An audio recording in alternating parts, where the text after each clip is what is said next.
உலக மக்கள் எல்லோருக்கும் வணக்கம். சிவம் ஜோதிடம் வாயிலாக நான் உங்கள் ஜி கோபால் பேசுகிறேன். இன்னைக்கு பேசக்கூடிய தலைப்பு என்ன அப்படின்னா, இப்போ ராகு பகவான் கும்பத்தில் இருக்கிறாரு, குருவுடைய நட்சத்திரத்தில்.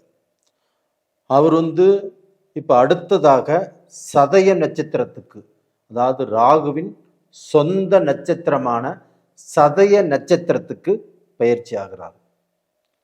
அப்படி பெயர்ச்சி ஆகும்போது ராகுவின் சொந்த நட்சத்திரமான சதய நட்சத்திரத்துக்கு பெயர்ச்சி ஆகும்போது அந்த ராகு பகவானால் மீன ராசிக்காரங்களுக்கு என்ன பலன் நடக்கவிருக்கிறது, அதைத்தான் இப்போ இந்த வீடியோவில் நாம் தெளிவாக பார்க்க போகிறோம். அப்போ டோட்டலாக பார்த்தீங்கன்னா, இப்போ இந்த ராகு பகவான் மீன ராசிக்கு 12ஆம் இடத்துல இருக்கிறார்.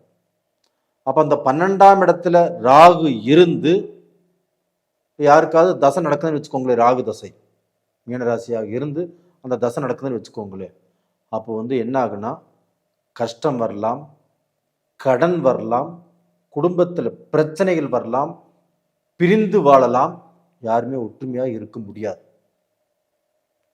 அப்போ பார்த்தீங்கன்னா விபத்துக்கள் நடக்கலாம். ஆனால் இது மாதிரி எல்லாமே நடக்கக்கூடிய வாய்ப்புகள் இருந்தாலும் கண்டிப்பாக அதெல்லாமே நடக்காது. காரணம் என்ன அப்படின்னா, மிதுனத்தில் இருக்கக்கூடிய அந்த குரு பகவான் 9ஆம் பார்வையாக அந்த ராகுவை பார்த்துடுறாரு. அப்ப அந்த குருடைய சுபகிரகமான குரு பகவானுடைய பார்வை ராகு மேல படும்போது, அந்த ராகு பாம்பு கிரகம் இல்லைங்களா, அந்த பாம்பு அந்த விஷத்தை எல்லாமே கக்கிட்டு கோதண்ட ராகுவாக மாறி உங்களுக்கு பார்த்தீங்கன்னா மிக பெரிய பலனை அள்ளி கொடுக்கவிருக்கிறார். மீனராசிக்காரங்களே, கண்டிப்பாக இது நடக்கும்.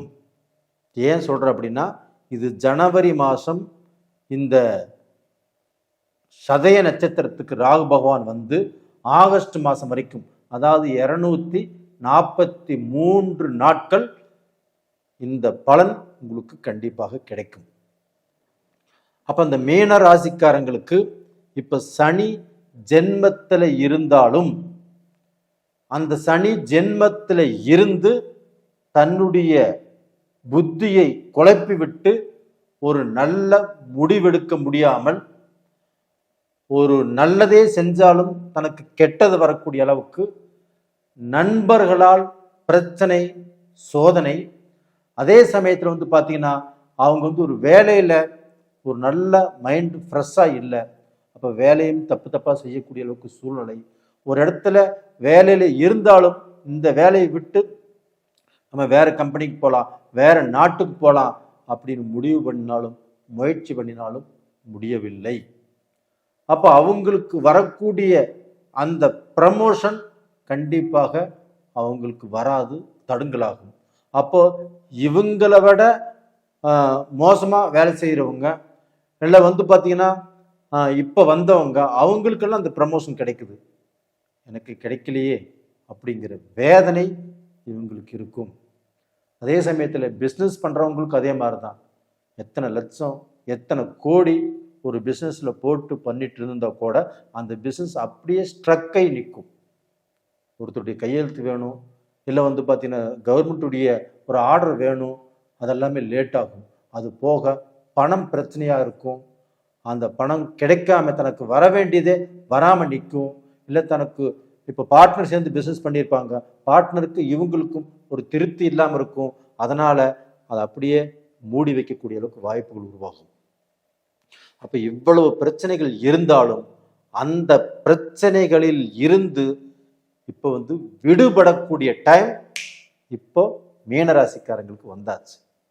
ஏன்னா குருவுடைய ஆதிபத்தியம் பெற்றவர்கள் மீனராசிக்காரங்க.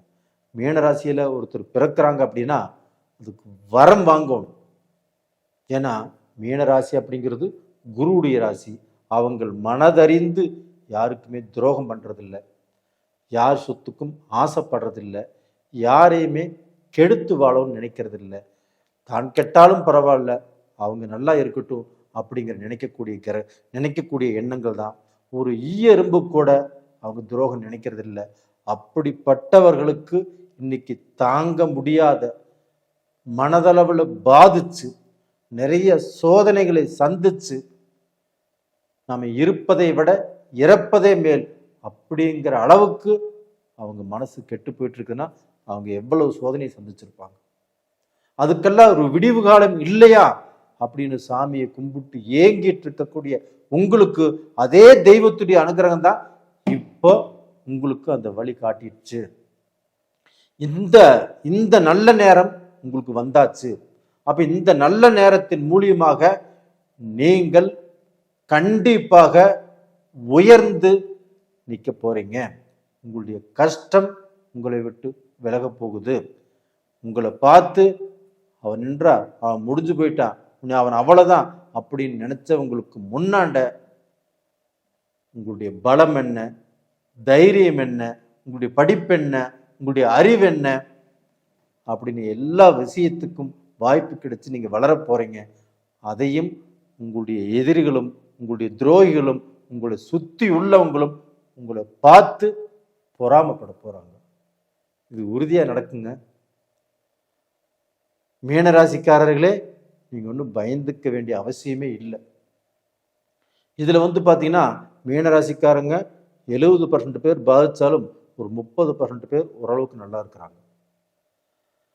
அப்ப இந்த பாதிக்கப்பட்டவங்களாப்பட்டது எப்படியாவது நம்ம மகன் நல்லா படிக்கணும், நம்மளுடைய மகள் நல்லா படிக்கணும், அவங்களுக்கு டாக்டருக்கு படிக்க வச்சுட்டு இருக்கிறோம், அவங்க இன்ஜினியர் படிக்க வச்சுட்டு இருக்கிறோம், எங்கே படிப்பு தடையாயிருமோ அப்படிங்கிற வேதனை. ஏன்னா அவங்களுக்கு பணம் கட்ட முடியல, பிஸ்னஸ் லாஸு, இன்னைக்கு வேலையும் லாஸு, இவங்களை எப்படியாவது நம்ம கரை சேர்த்திடணும் அப்படின்னு வெறியா அவங்க கடன்பட்டு கஷ்டப்பட்டு அது ஜமாளிச்சுட்டு இருக்கிறாங்க.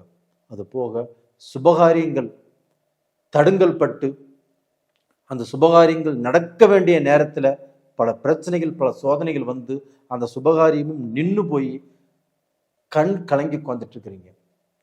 உங்களுக்கு பார்த்தீங்கன்னா இந்த ஜூன் மாதம் 2ஆம் தேதி இருந்து உங்களுக்கு சுபகாரியங்கள் கண்டிப்பாக நடக்கும்.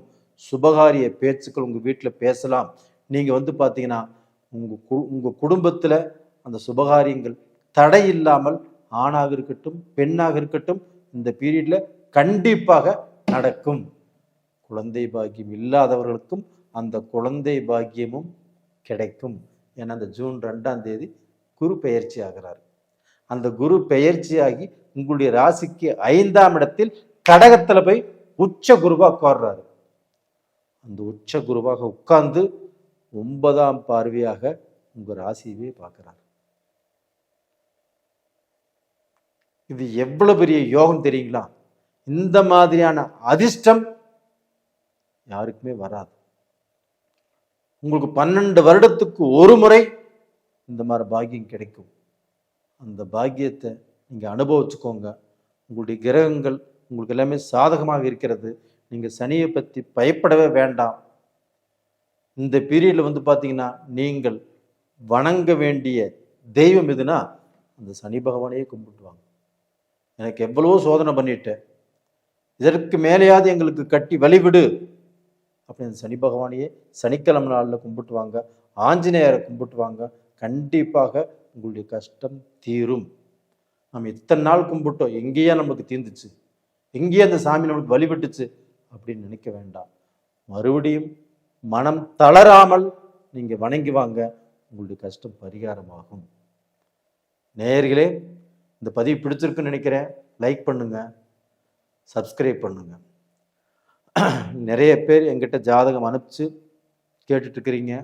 ஜாதகம் அனுப்பி வைங்க, நானும் பார்த்து சொல்றேன். உங்களிடமிருந்து விடைபெறுவது உங்களின் ஜி கோபால். நன்றி, வணக்கம்.